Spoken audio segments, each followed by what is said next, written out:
Well, state and congressional lawmakers in Louisiana helped lead the effort in getting the Social Security Fairness Act of 2023 across both chambers of Congress. I spoke with one Cenla State representative on how Louisiana's lawmakers helped bring H.R. 82 to the president's desk.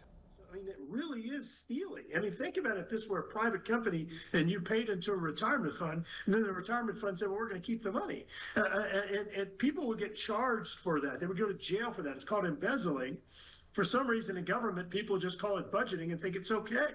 That was Louisiana Republican Congressman Garrett Graves, a co-sponsor of H.R. 82, commonly known as the Social Security Fairness Act of 2023, which the U.S. Senate passed in the early morning hours of December 21st after an overwhelming 327 to 75 votes on the House floor. The measure will head to President Joe Biden's desk and, if signed, would finally repeal WEP and GPO for 2.8 million Americans, impacting nearly 94,000 Louisianans, according to Senator Bill Cassidy of Louisiana. Again, think your sheriff, think your deputy, think your police officer, think your teacher, the nurses, the janitors, the ward clerks, the security guards. They will start receiving the benefits that they earned. Senator Cassidy, along with several Louisiana lawmakers in the state legislature and in Congress, were instrumental in getting H.R. 82 across the finish line. We are on one of the only few states that pass resolutions, and I sponsored resolutions for every one of the 6 years I've been there, and worked with Garrett Graves very closely.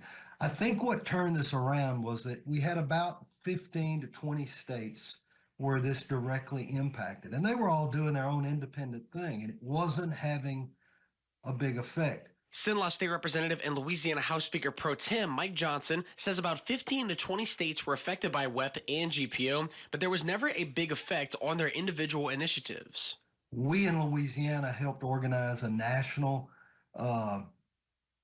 group of people who were working together. I've been to Washington probably 10 times in the last 2 years, to meet with them, to be at rallies, to individually and strategically lobby every congressman and every senator, and so have my colleagues in the Louisiana legislature. So I think our state has been very instrumental, and in fact, being recognized as that. After the Senate approved H.R. 82, Virginia Democratic Congresswoman Abigail Spanberger and Congressman Graves released a joint statement on the passage. They wrote in part, quote, "Congress showed up for the hundreds of thousands of widows and widowers who are denied their spouse's Social Security benefits while grappling with their loss," end quotes.